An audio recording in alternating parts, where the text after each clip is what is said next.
അനന്തപുരിയുടെ നെറുകയിൽ കിള്ളിയാറിൻ്റെ തീരത്ത് സ്ഥിതി ചെയ്യുന്ന ആറ്റുകാലമ്പലം.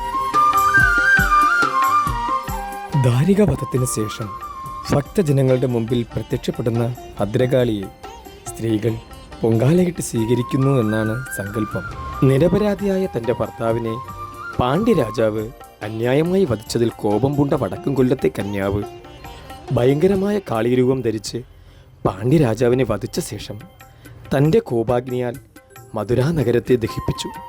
ഒടുവിൽ മധുര മീനാക്ഷിയുടെ അപേക്ഷ പ്രകാരം കൊടുങ്ങല്ലൂർ അമ്മയിൽ ലയിച്ചു എന്നാണ് ഐതിഹ്യം. ഭഗവതിയുടെ വിജയം ആഘോഷിക്കുന്നതിന് സ്ത്രീകൾ നിവേദ്യം അർപ്പിക്കുന്നുവെന്നതും ഒരു സങ്കല്പമാണ്. പൊങ്കാല ആരംഭിക്കുന്ന സമയത്ത് തോറ്റം പാട്ടിൽ പാണ്ഡ്യരാജാവിൻ്റെ വധം പാടിയാണ് ഭഗവതിയെ സ്തുതിക്കുന്നത്. തോറ്റം പാട്ടിൽ ഭദ്രകാളിയുടെ അവതാരമായി വടക്കും കൊല്ലത്തെ കന്യാവ് ചിലപ്പതികാരത്തിലെ കണ്ണകയാണ് കേട്ടോ. ആറ്റുകാൽ പൊങ്കാലയ്ക്ക് ഭഗവതി കൊടുങ്ങല്ലൂരിൽ നിന്ന് വരുന്നു എന്നാണ് വിശ്വാസം. തോറ്റം പാട്ട് 9-ാം ദിവസം പൊങ്കാലയുമായി ബന്ധപ്പെട്ട് കിടക്കുന്നു. 9-ാം ദിവസത്തിലെ തോറ്റം പാട്ടിൽ സ്വർണ്ണ പണിക്കാരനെ കുലത്തോടെ മുടിച്ച് ശ്രീഭദ്രകാളി പാണ്ഡ്യരാജാവിൻ്റെ മുന്നിലേക്ക് എഴുന്നള്ളുകയാണ്. പാണ്ഡ്യനാട് വിറയ്ക്കുന്നു. പാണ്ഡ്യൻ എല്ലായിടത്തും കാവലേർപ്പെടുത്തി. എന്നാൽ അമ്മ അവരെയെല്ലാം തൻ്റെ പള്ളിവാളിനിരയാക്കി. തുടർന്ന് രാജസന്നിധിയിലെത്തുന്നു.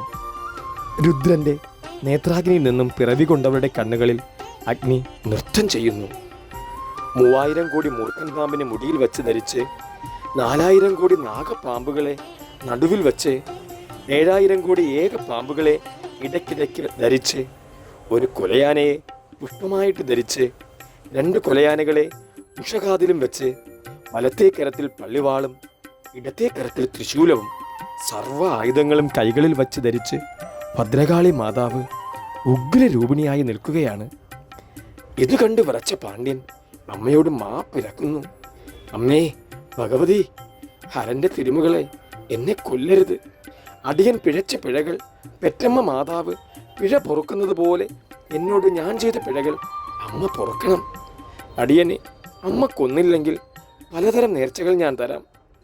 തോറ്റംപാട്ട് നേർച്ച, ആടുവെട്ടി കുരിശി, കോഴി വെട്ടി കുരിശി, വെള്ളത്തൂക്കം, ഗരുഡൻ കെട്ട് നേർച്ച, കുതിരക്കെട്ട് നേർച്ച എന്നിവയൊക്കെ ഞാൻ അമ്മയ്ക്ക് തരാം എന്ന് പറഞ്ഞ് കേഴുന്ന പാണ്ഡ്യൻ ഇത് കേട്ട് നീ പിഴച്ച പിഴകൾ ഞാൻ പൊറുക്കുകയില്ല എന്ന് പറഞ്ഞുകൊണ്ട് വലം കൈയിലെ തൻ്റെ പള്ളിവാള് കൊണ്ട് അധർമ്മിയായ പാണ്ഡ്യൻ്റെ ശിരസ് അമ്മ അറുക്കുന്നു. പാണ്ഡ്യൻ്റെ ശരീരത്തിനെ അമ്മ കണ്ടം തുണ്ടമായി വെട്ടി കാളികൾക്കും കൂളികൾക്കും ഭക്ഷിക്കാൻ കൊടുക്കുന്നു. വേതാളി എന്ന ഭദ്രകാളി വാഹനമായ ഭയങ്കരിയാകട്ടെ ഗുരുസിയിൽ കളിച്ചു തിമിർക്കുകയാണ്. എന്നിട്ട് ഖണ്ഡാകർണനെ വിളിച്ചു.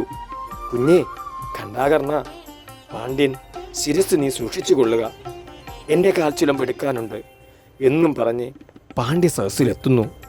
അപ്പോൾ കാൽച്ചിലമ്പുകൾ അവിടെ നിന്ന് കുലുങ്ങി. അമ്മ നോക്കിയപ്പോൾ ആ 2 ചിലമ്പുകളും മാതാവിൻ്റെ കാലിൽ വന്നു ചേർന്നു. തുടർന്ന് പൊട്ടക്കിണറ്റിൽ തള്ളിയ പാണ്ഡ്യപത്നിയായ പെരുംദേവിയെ അമ്മ കണ്ടെത്തി. തൃശൂലം നീട്ടിയതും അതിൽ പിടിച്ച് കരയ്ക്ക് കയറി. അമ്മ പെരുംദേവിയുടെ വലത്തേ മാറിടം പറിച്ചെടുത്തെറിഞ്ഞു. അത് വന്ന് വീണയിടത്ത് അമ്മൻ കോവിലുണ്ടായി. പെരുംദേവിക്ക് വരങ്ങൾ നൽകി. വിശ്വകർമ്മജരും ചട്ടിമാരും ഉള്ളിടത്ത് 3 പെരുവഴി ചേരുന്നിടത്ത് അമ്മൻ കോവിലിൽ നീ മുത്താരമ്മയായി വാഴുക. ഓടുമേഞ്ഞ അമ്പലം എനിക്കാണെങ്കിൽ ഓലമേഞ്ഞ അമ്പലം നിനക്കാണ്. ആടുവെട്ടി കുരിശി എനിക്കാണെങ്കിൽ കോഴി വെട്ടി കുരിശി നിനക്കാണ്. പള്ളിവാൾ എനിക്കാണെങ്കിൽ തൃശൂലം നിനക്കാണ്.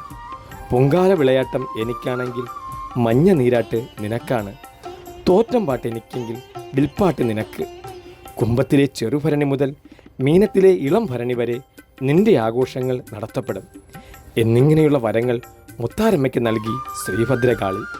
തുടർന്ന് ഖണ്ഡാകർണനിൽ നിന്നും പാണ്ഡ്യശിരസ് കയ്യിൽ വാങ്ങി തട്ടഹസിച്ച് കൈലാസപുരത്ത് മഹാദേവനെ കാണാൻ വരികയാണ് ശ്രീഭദ്രകാളി. പാണ്ഡ്യശിരസ് കൈലാസത്തിൽ അത്തിയരയാലിൻ്റെ വലം കൊമ്പത്തും ദാരികൻ്റെ ശിരസ് ഇടതുഭാഗത്തും തൂക്കിയിടുന്നു. ശ്രീ പരമേശ്വരനെ എന്നും തൃക്കാഴ്ച കാണാനാണ് ഇങ്ങനെ ചെയ്തത്. ഈ സമയം ശക്തി സ്വരൂപിണിയുടെ അനുഗ്രഹത്തിനായി ഭക്തരുടെ പൊങ്കാല സമർപ്പണം നടക്കുന്നു.